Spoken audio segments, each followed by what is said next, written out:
MBG speak के साथ बिलाल होरी आपकी खिदमत में हाजिर है। पाकिस्तान में 12वें आम इंतखाबात हो चुके, नताइज आने का सिलसिला जारी है। गो कि अभी तक गैर हतमी और गैर सरकारी नताइज भी मुकम्मल तौर पर सामने नहीं आए। अभी तक शायद ज़्यादा से ज़्यादा 20% जो पोलिंग स्टेशन हैं उनके नताइज सामने आए हैं, लेकिन जो ट्रेंड है वो क्या बता रहा है, इन 20% से ही अंदाज़ा लगाया जा सकता है कि ये मामला जो है वो किस तरफ जा रहा है। और इन इंतखाबात में बहुत बड़े अपसेट हुए हैं, कई जो बड़े बुर्ज हैं वो उलट गए हैं। और जिस तरह के मैं अपने गुज़श्ता व्लॉग्स में आपको बताता रहा हूँ, कहता रहा हूँ कि अब तक जितने भी आम इंतखाबात हुए उसमें जो खुफिया इदारों के तखमीने और अंदाज़े हैं वो गलत साबित हुए। और ये जो इंतखाब है 2024 का, 8 फरवरी 2024 को पोलिंग हुई, इस इंतखाब में भी मुझे लगता है कि जो नताइज हैं वो तवक्कुआत के मुताबिक नहीं आए। मुस्लिम लीग नून बज़ाहिर यूँ महसूस होता है कि सादा अक्सरियत हासिल करना तो बड़ी दूर की बात है, सादा अक्सरियत के करीब तरीन भी नहीं पहुंच पाई, जबकि तहरीक इंसाफ के हिमायत याफ्ता आज़ाद उम्मीदवारों ने तवक्कुआत के बरक्स नामसाइद हालात के बावजूद बहुत ही ज़बरदस्त कामयाबी हासिल की है। मैं पहले कुछ सूरत हाल आपके सामने रख देता हूँ, एक मुख्तसर सा जो खुलासा है वो बयान कर देता हूँ, उसके बाद हम इस पर बात करेंगे कि क्या होने जा रहा है, कौन जो है वो हुकूमत बनाने जा रहा है, और क्या इस बार भी 2018 में जिस तरह RTS बिठाकर नताइज तब्दील किए गए थे तो क्या 2024 में भी उस तरह की कोई वारदात जो है वो हो सकती है या नहीं हो सकती। आज यानी फरवरी 2024, 8 फरवरी 2024 को पोलिंग हुई, और इस वक्त जब मैं आपसे मुखातिब हूँ तो तकरीबन 12 बजने वाले हैं और 266 कौमी असम्बली की नशिस्तों पर इंतखाबात होना थे, लेकिन बाजोड़ का जो हल्का है वहाँ पे उम्मीदवार के कत्ल हो जाने की वजह से इंतखाबात मुलतवी कर दिए गए। तो 265 हलकों पर जो है वो इंतखाबात होना थे और उसके लिए आज जो है वो पोलिंग हुई। और इस वक्त जब मैं आपसे मुखातिब हूँ तो सूरत हाल ये है कि तहरीक इंसाफ के जो हिमायत याफ्ता आज़ाद उम्मीदवार हैं उन्हें कौमी असम्बली के 90 हलकों में जो है वो सबकत हासिल है, वो इस वक्त जो है वो लीड कर रहे हैं। दूसरे नंबर पे फ़िलहाल जो पोजीशन है उसके मुताबिक जैसे मैंने कहा कि अभी तक बामुश्किल 20 या 25% जो पोलिंग स्टेशन हैं उनके नताइज सामने आए हैं, लेकिन इस वक्त मुस्लिम लीग नून के उम्मीदवारों को कौमी असम्बली की 80 नशिस्तों पर जो है वो सबकत हासिल है। जबकि पीपल्स पार्टी की अगर बात करें तो पीपल्स पार्टी कौमी असम्बली के 35 हलकों पर जीतती हुई और कामयाबी हासिल करती हुई जो है वो दिखाई देती है। खैबर पख्तूनख्वा में तहरीक इंसाफ ने अगर ये कहा जाए कि झाड़ू फेर दिया है तो ये कहना जो है वो बेजा ना होगा, और बहुत बड़ी कामयाबी जो है वो खैबर पख्तूनख्वा से हासिल की है तहरीक इंसाफ ने। और तहरीक इंसाफ के जो खैबर पख्तूनख्वा से रहनुमा हैं, मिसाल के तौर पे NA-23 मर्दान से अली मोहम्मद ख़ान इस वक्त आगे दिखाई दे रहे हैं। NA-18 से उमर अयूब ख़ान जो सेक्रेटरी जनरल हैं PTI के, वो इस वक्त सबकत लिए हुए हैं। इसी तरह NA-10 बोनेर्स की बात करें तो वहाँ से बैरिस्टर गोहर अली ख़ान जो हैं वो आगे दिखाई दे रहे हैं। इसके अलावा सवाबी से असद कैसर जो साबिक स्पीकर हैं कौमी असम्बली के, वो भी जो है वो आगे दिखाई दे रहे हैं। इसी तरह अगर NA-11 शांगला की बात करें तो यहाँ पे साबिक वफाकी वज़ीर अमीर मुकाम जो हैं वो शिकस्त की तरफ बढ़ रहे हैं, और सैयद फ़रीन जो आज़ाद उम्मीदवार हैं तहरीक इंसाफ के हिमायत याफ्ता, उन्हें जो है वो वाज़े बर्तरी यहाँ से हासिल है। इसके अलावा भी PTI के जो कई रहनुमा हैं, मुल्तान से अगर बात करें अभी तक जो है वो अगर मेहरबानो कुरैशी जो शाह महमूद कुरैशी साहब की साहबजादी हैं और उनके शाह महमूद कुरैशी साहब के जो बेटे हैं, ये दोनों अपने अपने कौमी असम्बली के हलकों पर जो है वो लीड कर रहे हैं। गो अभी मुकम्मल नताइज सामने नहीं आए और आगे चल के जो है वो सूरत हाल तब्दील हो सकती है, लेकिन इस वक्त की सूरत हाल जो है वो यही है। इसी तरह रावलपिंडी डिवीज़न की अगर बात करें, इस्लामाबाद की अगर बात करें, यहाँ भी तहरीक इंसाफ जो है उसने मैदान मार लिया है और रावलपिंडी डिवीज़न में मुस्लिम लीग नून को जो है वो शिकस्त का सामना करना पड़ा है। NA-56 की अगर बात करें तो यहाँ से शेख रशीद साहब और हनीफ अब्बासी साहब जो हैं वो अभी पीछे हैं और जो तहरीक इंसाफ के हिमायत याफ्ता उम्मीदवार हैं शहरियार रियाज वो आगे दिखाई देते हैं। NA-57 का जो हलका है यहाँ से सेमाबिया ताहिर जो आज़ाद उम्मीदवार हैं तहरीक इंसाफ की हिमायत याफ्ता, वो जो है वो आगे दिखाई दे रहे हैं। इसी तरह अगर हम इस्लामाबाद वफाकी दारुल हुकूमत की बात करें तो यहाँ पे कौमी असम्बली के 3 हलके हैं, NA-46, NA-47 और NA-48। NA-46 जो है यहाँ से मुस्लिम लीग नून के जो उम्मीदवार हैं अंजुम अकील वो आगे दिखाई दे रहे हैं। NA-47 में जो है वो तहरीक इंसाफ के हिमायत याफ्ता उम्मीदवार शुएब शाहीन और मुस्लिम लीग नून के उम्मीदवार तारिक फजल चौधरी के दरमियान कांटेदार जो है वो मुकाबला है और कुछ नहीं कहा जा सकता कि ये मामला जो है वो किस तरफ जाएगा। NA-48 की अगर बात करें तो यहाँ तहरीक इंसाफ के हिमायत याफ्ता उम्मीदवार सैयद अली बुखारी जो हैं वो उन्हें सबकत हासिल है। इसी तरह जो है पंजाब में भी कई हलकों में तहरीक इंसाफ जो है उसने बड़ी अच्छी कारकर्दगी का मुजाहरा किया है। अलबत्ता एक जो अपसेट है, हो सकता है आगे जाके जो है वो रिज़ल्ट तब्दील हो जाए, लेकिन एक जो गैर मामूली बात है वो ये है कि NA-41 लकी मरवत जो है यहाँ से शेर अफजल मरवत जिन्होंने इस जुमले से शोहरत हासिल की थी कि प्रोग्राम तो बढ़ गया, तो वो जो है उन्हें शिकस्त होती दिखाई दे रही है। उनके मुकाबले में एक जहांदीदा सियासतदान जो हैं सलीम सैफुल्लाह खान वो इलेक्शन लड़ रहे थे और वो इस वक्त तक के जो नताइज हैं उसके मुताबिक जो है उन्हें जो है वो सबकत हासिल है। इसी तरह और भी कई हलके अगर उनकी बात करें, मिसाल के तौर पे NA-44 जो है वहाँ पे अली अमीन गंडापुर और मौलाना फजलुर रहमान JUI के सरबराह जो है उनके दरमियान मुकाबला था और अभी तक के नताइज के मुताबिक अली अमीन गंडापुर जो हैं उन्हें यहाँ से सबकत हासिल है। NA-43 टांग की अगर बात करें तो यहाँ मौलाना फजलुर रहमान साहब के जो साहबजादे हैं असद महमूद साबिक रुकन कौमी असम्बली हैं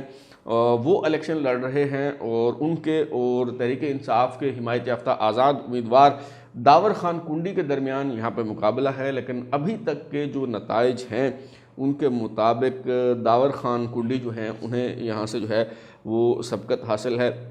अगर हम बात करें मुस्लिम लीग नवाज़ की तो मुस्लिम लीग नवाज़ ने अगरचे कुछ जगहों पे जो है वो बड़ी अच्छी कारकर्दगी का मुजाहरा किया और जैसे मैंने कहा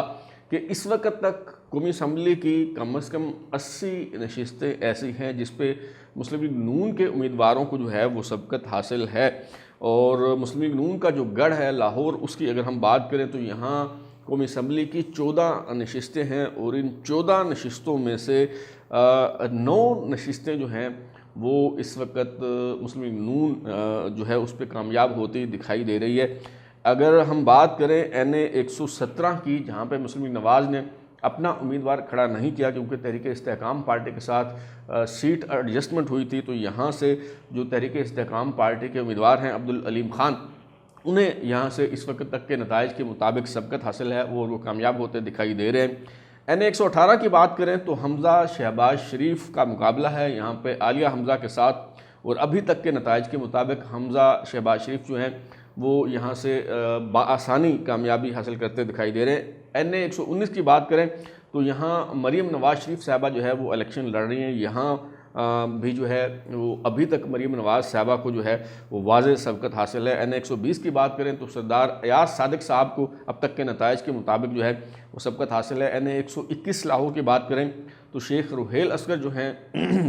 वो बआसानी से यहाँ कामयाब होते दिखाई दे रहे हैं। इसी तरह अगर हम NA-122 की बात करें तो यहाँ बहुत कांटेदार मुकाबला है ख्वाजा साद रफ़ीक और तहरीक इंसाफ के हिमायत याफ्ता उम्मीदवार साबिक गवर्नर लतीफ़ खोसा के दरमियान, और अब तक के नताइज के मुताबिक ख्वाजा साद रफ़ीक का जो पल्ला है वो भारी महसूस होता है। NA-123 लाहौर की बात करें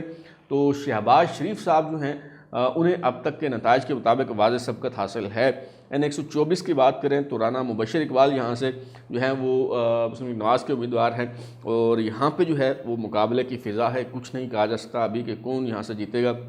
N125 की अगर बात करें तो मुस्लिम लीग नवाज़ के उम्मीदवार मोहम्मद अफजल खोखर जो हैं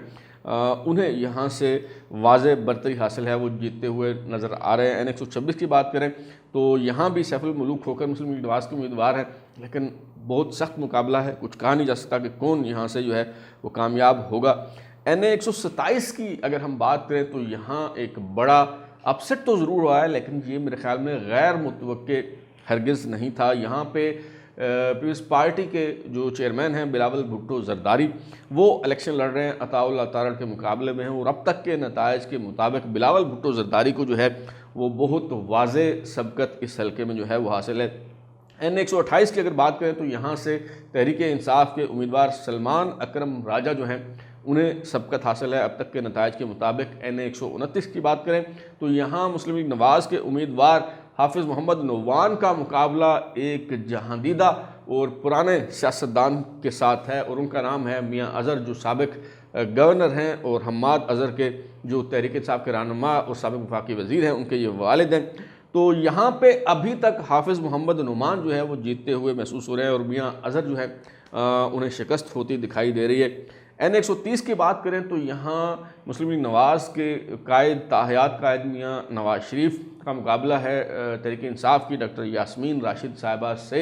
यहाँ भी बहुत कांटे का मुकाबला है, कांटेदार मुकाबला है, बहुत सख्त मुकाबला है, लेकिन अभी तक के नताइज के मुताबिक मियाँ मोहम्मद नवाज़ शरीफ को जो है वो सबकत हासिल है। जो चंद उम्मीदवार चंद जो मरकज़ी रहनुमा हैं मुस्लिम लीग नवाज़ के वो जो है वो वाज़ेह तौर पे जीतते हुए महसूस हो रहे हैं। जैसे कुछ का तो मैंने आपको बता दिया, लाहौर से के जो कुछ हल्के हैं उनकी सूरत मैंने सामने रख दी। राना तनवीर हुसैन जो साबिक वफाकी वज़ीर है वो वाज़ेह मार्जिन के साथ जो है वो जीतते हुए नज़र आ रहे हैं और नारोवाल N76 से एहसन इकबाल जो साबिक वफाकी वज़ीर हैं वो भी बहुत वाज़ेह मार्जिन के साथ जो है वो जीतते हुए दिखाई दे रहे हैं। और सियालकोट की अगर हम बात करें तो वहाँ पे साबिक वफाकी वज़ीर ख्वाजा आसिफ और तहरीक इंसाफ की हिमायत याफ्ता उम्मीदवार रेहाना इम्तियाज़ डार के दरमियान बहुत सख्त मुकाबला है, बहुत कांटेदार जो है वो मुकाबला है, लेकिन अभी तक के जो नताइज हैं उसके मुताबिक ख्वाजा आसिफ को यहाँ से जो है वो सबकत हासिल है। अच्छा, कुछ हल्के ऐसे हैं कि जहाँ पे बहुत अपसेट होता हुआ जो है वो दिखाई दे रहा है। मिसाल के तौर पे N115 शेखुपुरा की अगर हम बात करें तो यहाँ से साबिक वफाकी वज़ीर और मुस्लिम लीग नवाज़ के रहनुमा जावेद लतीफ़ मियाँ जावेद लतीफ़ जो हैं वो इलेक्शन लड़ रहे हैं और उनके मुकाबले में तहरीक इंसाफ के हिमायत याफ्ता आज़ाद उम्मीदवार खुरम शहजाद विर्क जो हैं वो इलेक्शन लड़ रहे थे, लेकिन अभी तक के नताइज के मुताबिक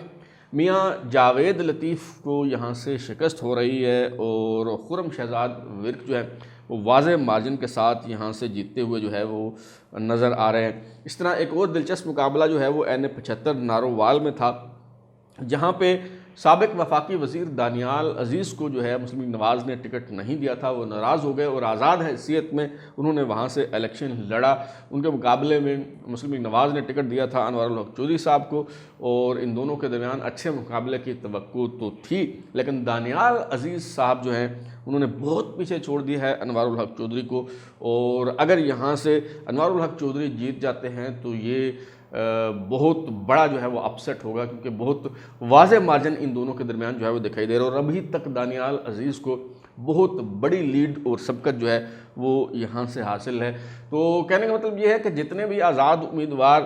कामयाबी हासिल कर रहे हैं वो सारे के सारे तहरीक इंसाफ के हिमायत याफ्ता उम्मीदवार जो है वो नहीं है। मिसाल के तौर पर जिस तरह N41 लकी मरवत से मैंने बताया कि सलीम सैफुल्ला खान जो है वो आज़ाद उम्मीदवार के तौर पर इलेक्शन लड़ रहे थे, वो हरगिज़ तहरीक इंसाफ के हिमायत याफ्ता उम्मीदवार नहीं हैं, उनके मुकाबले में शेर अफजल मरवत जो है वो हार रहे हैं। इसी तरह N75 नारोवाल में दानियाल अज़ीज़ आज़ाद उम्मीदवार ज़रूर है, मगर तहरीक इंसाफ के हिमायत याफ्ता उम्मीदवार जो है वो ये नहीं है। और N11 से मैंने बताया शांगला से कि अमीर मुकाम जो हैं वो हार रहे हैं और मुस्लिम और तहरीक इंसाफ के हिमायत याफ्ता आज़ाद उम्मीदवार जो हैं उन्हें यहाँ से सबकत हासिल है। पीपल्स पार्टी की अगर हम बात करें तो पीपल्स पार्टी के जो कई मरकज़ी रहनुमा हैं, बिलावल भुट्टो जरदारी साहब मिसाल के तौर पर 3 हलकों से इलेक्शन लड़ रहे थे, NA 196 कमर शहदाद से और NA 194 लाड़काना से, और तीसरा हल्का जहाँ से वो इलेक्शन लड़ रहे थे वो है NA 127 लाहौर, और तीनों हलकों में उन्हें सबकत हासिल है। और अगर वो कौमी असम्बली के 3 हलकों से इंतखाबात जीत कर कौमी असम्बली में आते हैं तो जाहिर है उनके सियासी कदकाठ में बहुत इजाफा होगा, और बिलखुसूस लाहौर में उनका जीत जाना इस बात की अलामत है कि पीपल्स पार्टी ने कदम जमा लिए हैं पंजाब में, और पीपल्स पार्टी जो है वो अब यहाँ दोबारा से मुतहरक और फ़ाल हमें जो है वो दिखाई देगी। इसी तरह अगर हम कराची की बात करें तो यहाँ सबसे ज़्यादा तादाद है कौमी असम्बली के हलकों की। कौमी असम्बली की 22 नशिस्तें हैं यहाँ पे, लेकिन यहाँ अभी तक चूँकि नताइज जो हैं वो 5% नताइज भी जो है वो सामने नहीं आए, इसलिए फ़िलहाल ये नहीं बताया जा सकता कि कराची में जो है वो MKM कितनी नशिस्तें लेगी, पीपल्स पार्टी की क्या पोजीशन होगी, और तहरीक इंसाफ के हिमायत याफ्ता आज़ाद उम्मीदवार जो हैं उनकी जो है वो क्या पोजीशन होगी। लेकिन अब तक के जो नताइज हैं उनको सामने रखते हुए चंद बातें जो हैं वो बहुत वसूख के साथ कही जा सकती हैं। एक तो ये कि ये क्रेडिट आप तहरीक इंसाफ को दें कि तमाम तर नामसाइद हालात के बावजूद, तमाम तर इंतकामी कार्रवाइयों के बावजूद तहरीक इंसाफ को ये क्रेडिट आप दें कि तहरीक इंसाफ ने मैदान नहीं छोड़ा, इंतखाबात का जो है वो बाइकाट नहीं किया, और फिर इन हालात में भी इस तरह की कारकर्दगी का मुजाहरा करना और इतनी ज़्यादा हलकों में जो है वो इतने वोट लेना। और अभी तक जैसे मैंने बताया कि कम से कम 90 हलके कौमी असम्बली के ऐसे हैं जहाँ पे तहरीक इंसाफ के हिमायत याफ्ता उम्मीदवारों को वाज़ेह सबकत हासिल है। लेकिन देखना यह होगा कि आगे चल के सूरत हाल जो है वो किस तरफ जाती है। एक तो ये कि जैसे 2018 में हुआ था, एक ये खदशा ज़ाहिर किया जा रहा है कि RTS बिठा के जिस तरह 2018 में नताइज बदले गए थे, कहीं उस तरह इस दफ़ा भी कोई वारदात जो है वो ना आ जाए, सुबह उठें तो रिज़ल्ट ही जो है वो कुछ और। लेकिन मेरा नहीं ख्याल कि इस तरह का काम होने जा रहा है, क्योंकि प्री पोल रिगिंग की बात तो आप कर सकते हैं कि तहरीक इंसाफ के जो उम्मीदवार हैं उन्हें हरासा किया गया, उनके लिए बड़े मुश्किल हालात थे, इंतखाबी निशान नहीं था वगैरह वगैरह। लेकिन आज पोलिंग डे पे किसी भी सियासी जमात की तरफ से कोई बड़ी शिकायत कोई धांधली के हवाले से या कोई बेज़ाब्ती के हवाले से जो है वो सामने नहीं आई। तो मेरा ख्याल है कि ऐसा कुछ भी नहीं होने जा रहा कि RTS बिठा के जो है वो नताइज बदल दिए जाएँ। कमोबेश अभी जो सूरत हाल हमें दिखाई दे रही है, मेरा ख्याल है कि मुस्लिम लीग नवाज़ और तहरीक इंसाफ की जो नशिस्तें हैं उसमें बहुत थोड़ा जो है वो फ़र्क होगा, और कोई भी पार्टी हो सकता है कि तहरीक इंसाफ अगर मिसाल के तौर पे 90 नशिस्तें लेती है तो मुस्लिम लीग नवाज़ हो सकता है कि 95 ले जाए, या अगर तहरीक इंसाफ 95 नशिस्तों पे कामयाबी हासिल करती है तो मुस्लिम लीग नवाज़ जो है वो 90 नशिस्तों पे कामयाब हो। तो ये जो दोनों पार्टियों के दरमियान फ़र्क है, मार्जिन है, वो बहुत जो है वो थोड़ा और बड़ा मान्यूट रहेगा। और एक बात जो वाज़े नज़र आ रही है वो ये कि आइंदा हुकूमत जो है वो अब एक मखलूत हुकूमत ही हो गई, क्योंकि कोई भी पार्टी तनहा अपने तौर पर जो है वो पार्टी हुकूमत बनाने के पोजीशन में जो है वो नहीं है। ये कोई यक जमाती हुकूमत नहीं हो सकती, मुख्तलिफ जमातों को मिल के गठबंधन की सरकार बनाना पड़ेगी, ये अब वाज़े दिखाई दे रहा है। तो जैसे जैसे नताइज आएंगे तो फिर इस पर हम दोबारा बात करेंगे। अब तक के लिए इतना ही, फिलहाल उनको इजाज़त दीजिए, फिर मुलाकात होगी। अगर आपको हमारा शो पसंद आया तो उसे लाइक करें, कमेंट करें, शेयर करें, और हमारा चैनल सब्सक्राइब करने के बाद बेल घंटी ज़रूर दबाएं ताकि आपको नई वीडियोज़ के नोटिफिकेशन मिलते रहें। बहुत शुक्रिया।